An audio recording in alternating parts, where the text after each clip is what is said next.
Good morning বন্ধুরা। আজ শুক্রবার। কাল রাত থেকেই শুরু হয়ে গেছিল প্রচণ্ড বৃষ্টি।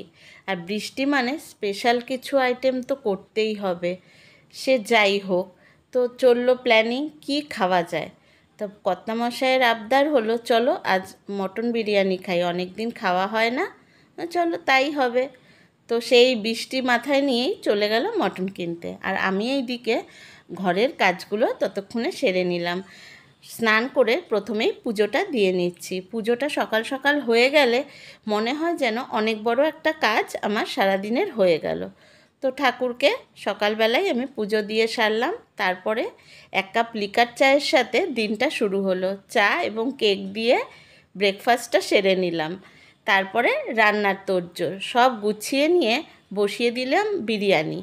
তো প্রথমে একটু সাদা তেল আর ঘি গরম করে তার মধ্যে পেঁয়াজ কুচিটা আমি ভেজে নিচ্ছি। আমি যে পাত্রে বিরিয়ানিটা করব তার মধ্যেই রান্নাটা করছি।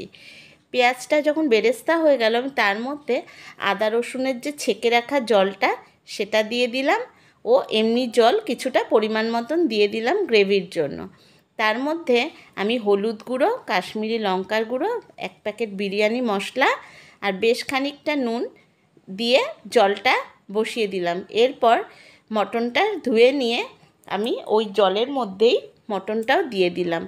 আজকের মটনটাতে বেশ খানিকটা চর্বিও ছিল। দিয়ে এবার যখন আমার মটনটা বসিয়ে দেওয়া হয়ে গেল তার মধ্যে আমি ডুমো ডুমো করে আলু কেটে দিয়ে দিলাম। আলু ছাড়া কি বিরিয়ানি জমে বলো তো? এবার যখন মাংস আর আলুটা ফুটে উঠলো তার মধ্যে আমি দিয়ে দিলাম খানিকটা টক দই এবং 1 চামচ গোলাপ জল, 1 চামচ কেওড়া জল দিয়ে আলু ও মাংস সেদ্ধ করতে বসিয়ে দিলাম। আলুটা আগে সেদ্ধ হয়ে গেছে বলে আমি তুলে নিলাম। এবার মাংসটা রান্না হচ্ছে। তো আমি পাশের গ্যাসেই বসিয়ে দিয়েছিলাম বাসমতি চালের ভাতটা, যেটা আমি সকালবেলায় চাল ধুয়ে ভিজিয়ে দিয়েছিলাম। তো ওইদিকে ভাতের মধ্যে কিছু গোটা গরম মশলা ও লবণ দিয়ে ভাতটা আমি রেডি করে নিলাম।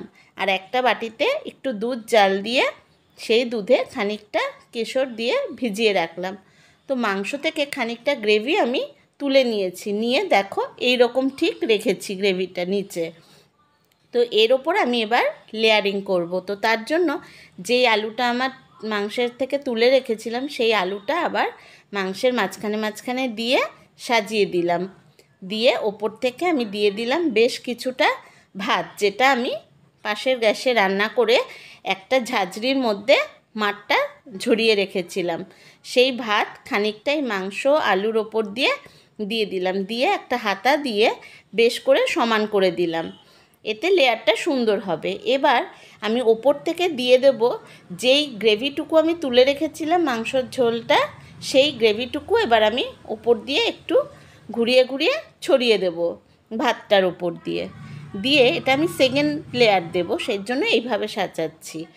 দিয়ে তার ওপর দিয়ে দিয়ে দেবো কিছুটা বিরিয়ানি মশলা এবং বাকি ভাতটুকু দিয়ে আমি আবার একটা লেয়ার তৈরি করে দেব। এবার ওই জাল দেওয়া দুধটার মধ্যেই আমি দিয়ে দেবো আবার 1 চামচ গোলাপ জল, 1 চামচ কেওড়া জল আর একটুখানি মিঠা আতর, যেটা দিলে বিরিয়ানির গন্ধটা আরও সুন্দর লাগে। ব্যাস রেডি আমার এই দুধটাও, কেশরে ভেজানো দুধটাও। এবার আমি বাকি বিরিয়ানি মশলাটা ওই ভাতের উপর দিয়ে ছড়িয়ে দিয়ে দেবো এবং দিয়ে দেবো ওই গোলাপ জল, কেওড়া জল আর মিঠা আতর মিক্সড করা কেশরের দুধটা। এটাতে সুন্দর কালারটা হবে আর খেতেও খুব ভালো লাগে। এবার ওপর থেকে আমি দিয়ে দেবো 2 চামচের মতো ঘি, একটু ভর্তি করে। তারপর এটাকে ঢাকা দিয়ে আমি আধ ঘন্টার জন্য স্টিমে বসিয়ে দিলাম। ব্যাস তৈরি আমার ঘরে খুব সহজেই মটন বিরিয়ানি। খুব সহজে তৈরি হচ্ছে ঠিকই, ঘরোয়া সব জিনিস দিয়ে, কিন্তু খেতে কোনো অংশে দোকানের থেকে খারাপ হয়নি। এইভাবে তোমরা একবার ট্রাই করে দেখো, আশা করি তোমাদেরও ভালো লাগবে। তো চলো রেডি আমার বিরিয়ানি স্যালাড। সামনে এইরকম মটন বিরিয়ানি সাজানো থাকলে কতক্ষণ আর অপেক্ষা করা যায়। চলো তাড়াতাড়ি খেতে বসে পড়ি। এইভাবে আমরা সবাই মিলে আজকের দিনটা সুন্দর করে কাটালাম।